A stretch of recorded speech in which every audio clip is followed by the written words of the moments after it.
Datuk Speaker, saya juga berdiri di sini hari ini ada rasa kecewa dan amat duka cita. Dewan yang mulia ini yang sepatutnya menjadi tempat perdebatan yang beradab dan hormat telah dicemari oleh insiden yang tidak sepatutnya berlaku.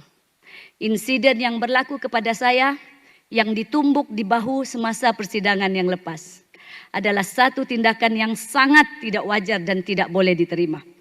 Walaupun ada pihak yang mengatakan insiden ini hanyalah gurauan, ada yang kata bukannya sakit.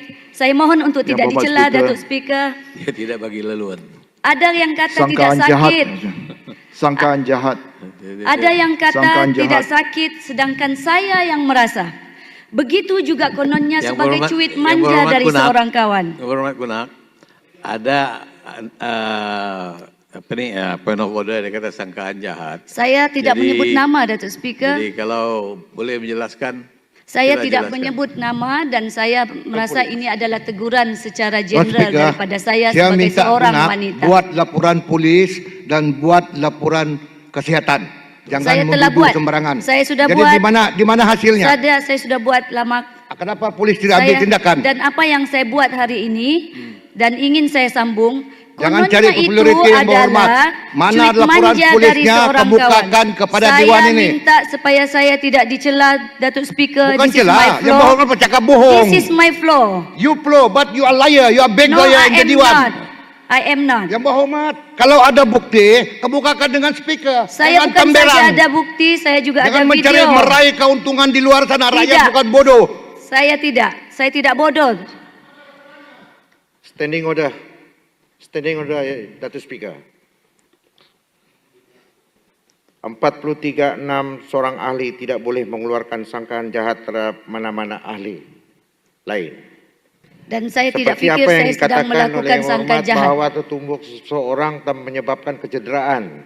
Sepatutnya sebelum dinyatakan di dalam Dewan ini adalah Dewan yang mulia, bukan Dewan yang untuk bercakap bohong. Yang berhormat, saya mohon untuk saya menghabiskan perbahasan saya. Oke, yang berhormat, yang berhormat yang dilantik, sila duduk. Yang berhormat Kunak, sila kemukakan satu aduan mengikut peraturan tetap mengenai insiden itu. Sudah tentu, by all means, sir. Okay. Saya sebagai wanita, istri dan seorang ibu tidak pernah dan tidak akan membenarkan ditarik balik itu. Mana-mana kawan saya untuk menyentuh saya sesuka hati. Saya suruh dia buat laporan. Kalau laporan dia tidak betul, sudah diteliti, saya suruh dia tarik balik. Kalau tidak kita kena buat ruling. Sudah tentu, jangan risau. By all means, saya sedia. Saya mohon. Kalau mislead Dewan, dia perlu diambil tindakan. Tidak ada masalah. Tidak ada masalah. Jangan menipu dalam Dewan ini. Tidak ada masalah. Gini, Tunku Lamak, saya sudah minta dia buat aduan mengikut peraturan tetap yang diperuntukkan. Jadi kalau aduan dia terdapat bukti yang betul dan yang tidak betul, kita ambil tindakan yang sewajarnya lah. Yang Bapak Speaker, kalau boleh dia tunjukkan laporan kesihatan yang dia buat tuh, minta dia bacakan sekarang laporan dokter tuh, apa bunyi dalam laporan tuh? Kenapa saya perlu ikut cakap Tunku nih? Itu nanti dia buat dalam aduan sekali lah sama saya. Saya mohon Datuk Speaker untuk Datuk Speaker membuat teguran secara terbuka kepada para yang berhormat yang ada di dalam Dewan ini agar perkara ini tidak berulang. Dia akan buat DPA aduan sama saya nanti. Saya akan buat. Datuk Speaker.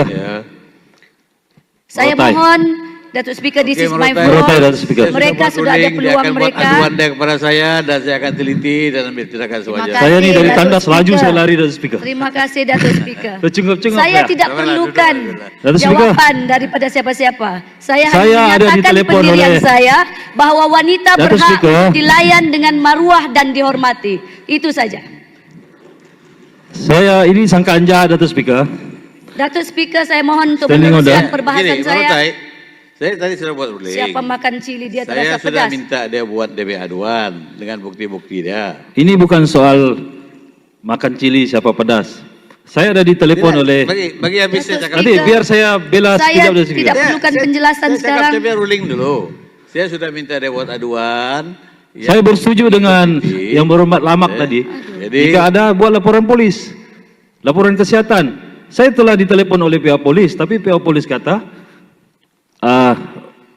Yang Datuk berhormat, Speaker, yang saya berhormat tidak Kunak rasa Datuk Speaker tidak saya mau mengambil tindakan memperpanjangkan selanjutnya. Saya tunggu dan supaya memberi dibawa ini di ruang mahkamah. kepada Supaya saya boleh membela langsung. sedangkan saya tidak menyebut pun Yang nama. berhormat Merotai, Tak sebut nama pun saya satu orang saya yang tumbuk. Ah. Terima kasih atas pengakuan. Terima kasih Datuk atas Speaker. pengakuan. Terima kasih atas pengakuan. Datuk Dan Speaker, kalau betul ada laporan lanjut biar mahkamah yang tentukan, saya boleh membela diri di mahkamah. Kalau mau cakap saja, ya, buat mohon persepsi dimasukkan macam-macam. dalam handset lah Merotai juga duduk, tadi. Merotai. Datuk Speaker, Biar diselesaikan nanti mengikut apa yang aduan dibuatnya. ya saya cabar dia ni Datuk Speaker, buat laporan polis, buat tindakan mahkamah, buat laporan Datuk kesihatan. Speaker, perlu Kita tak mau tunjuk Datuk layan Speaker. drama ini Datuk Bukan Speaker. drama di TikTok Drama saja Datuk ini Speaker. Datuk Speaker tidak perlu diteruskan. Beliau sudah pun mengaku, hanya Datuk beliau Speaker. saja yang Duduk, menumbuk. Merotai.